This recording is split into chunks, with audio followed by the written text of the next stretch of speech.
โอ้ยมันหลายสิวตาเดียวไปเยามาซ้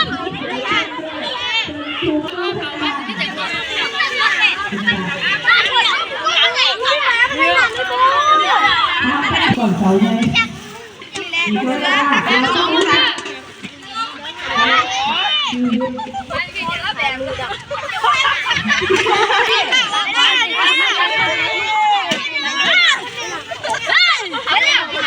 ยกขึ้นดิ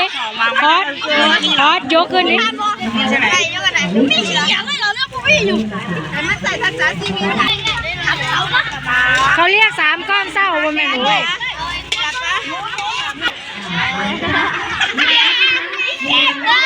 อันนึงเป็นก้อนเสาก็ทำกันอั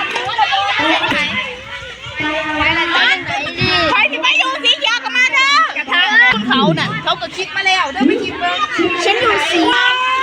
อยู่ไหนกันใครต้องไปเป็นมูดำเขียดำ